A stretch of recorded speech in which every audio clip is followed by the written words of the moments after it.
How many times have you made a New Year resolution and not kept to it? A quick search on Google and I get a list of the top 10. Exercise more, lose weight, get organised, learn a new skill or hobby, live life to the fullest, save more money, spend less money, quit smoking, spend more time with family and friends, travel more, read more. Any of these sound familiar? Sure they do. Nothing wrong with it if you mean it and you actually do it. But do you? Today I'm going to give you a quick rundown of what I do, and it's a little bit different to a New Year's resolution.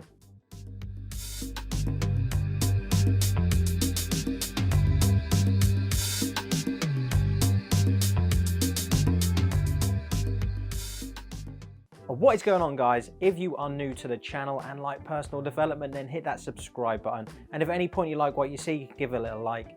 Obviously, if you don't like it, you can give it a thumbs down. Just leave some comments in the comments box below.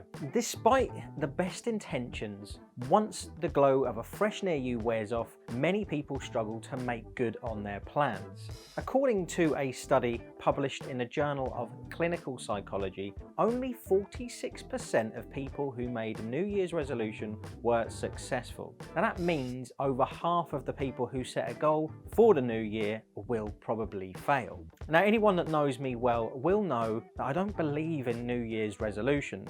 I'm not knocking anyone who uses this time to make one and then goes ahead and actually commits and achieves what they set to accomplish. But my thought process is, and unless you can convince me otherwise, I'm happy to hear, why wait a whole year to make one? Just doesn't make sense to me. Let me know in the comments below what you believe. Watch till the end of this video. Maybe I may have changed your mind. Let me know. So what is it that I actually do? Well, I personally create an action list based on what it is that I want to achieve, and I do this through the core areas that are important to me, and then I slot these actions or experiences into my calendar. Super simple, based on things that are important to me, and the most important thing here is action. What happens is you start to visually see what your month, your quarter, your year is going to look like. Now stay with me here because I'm going to go through this. This is just a quick video to show you how to get started. You can even go along with me if you like. Get yourself a pen or a paper or phone, laptop, whatever it is that you have. Pause it as and when you need. Before you create your actions, you need to understand what you wish to achieve. So write these areas down. You can put growth, which is your career and your learning, wealth, which is your finances, health, wellness, physical and mentally, friends and family, and then partner, spirituality and contribution. Your contributions towards your community, or you can go beyond that. I do a similar exercise with clients when coaching, and I could spend a lot of time here, but for the purpose of this video and to keep it short and simple, let's just start with one area. You decide on what that area is that you want to work towards. You then need to look at what it is you want to achieve in the year with that one area. Now you might have multiple goals in one area. However, I like to keep it simple and balanced. What tends to happen is you end up being successful and other opportunities or visions arise as you go on. It's not about having hundreds and hundreds and hundreds of goals. It's about starting with one or two in these areas and then starting to achieve those. And then what happens is, like I said, other opportunities start to appear, and then you can create other goals. Or at least have your goals written down of things that you want to achieve. You don't necessarily always have to start them all at once. Now please bear in mind that this is just an action plan. I'm not covering limiting beliefs here or how to change your state to help achieve these. This is just to show you how easy and quick you can start to see your year. And it gives you that motivation to keep going and get things done. But now you have written your areas down, simply write down what you would like to do in each of these areas. So you can do this for the month, for the quarter, or as I like to, for 12 months. I try not to think about this too much to begin with. I just write down some things that come to my head, and then I go back and I start to ask myself questions, and this is really important. And these are to start provoking different answers and outcomes, because sometimes we think we want something, we don't actually want it. Here are 10 examples of questions you could ask yourself to help. There are thousands of questions you can ask yourself. Here's just 10 to get you started. Are there any activities or sports that you want to try? If so, what? What are some of your childhood dreams or goals that you were never able to fully explore, but you still find enticing? If you were on your deathbed, what would be your regrets? If you won the lottery today, what would you do?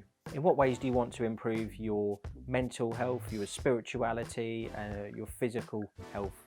Is there a charity you've always wanted to support? What would your ideal day look like? What activities have you done in the past that you really enjoy and find fulfilling?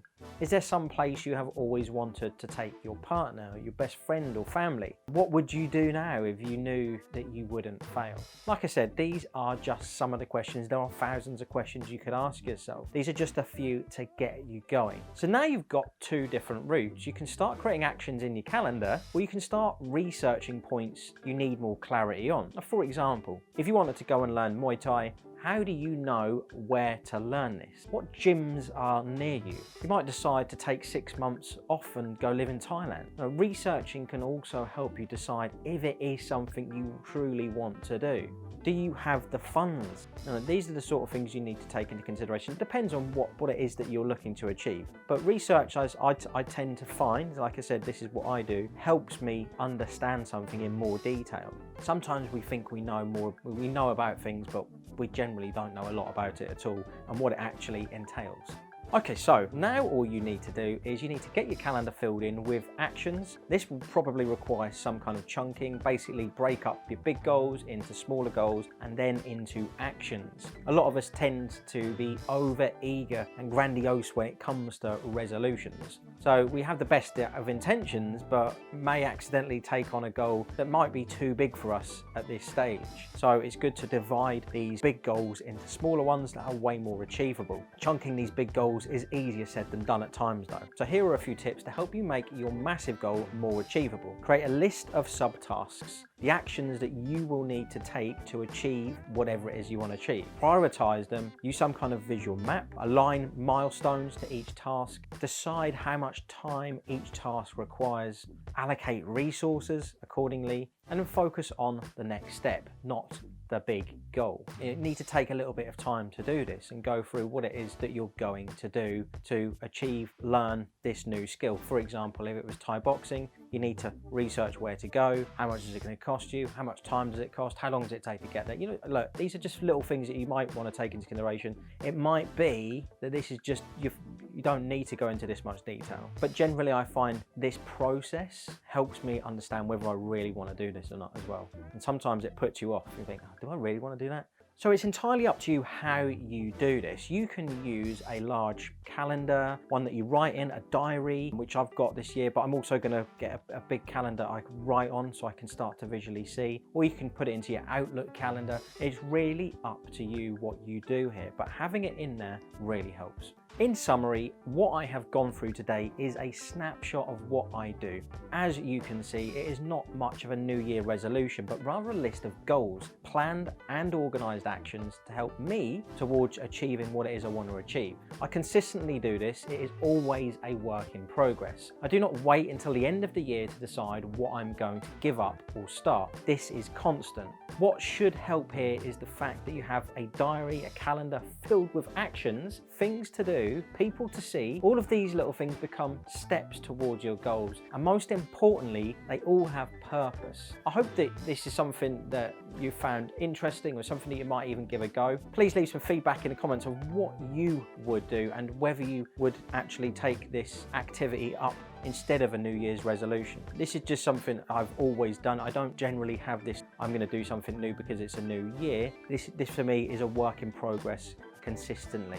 Well, that's it for today, everyone. If you have enjoyed the content and haven't already, I would appreciate you hitting that subscribe button. And if you liked what you saw, you can give a little like. If you'd like to be notified of new episodes, then hit that little notification bell. Peace out.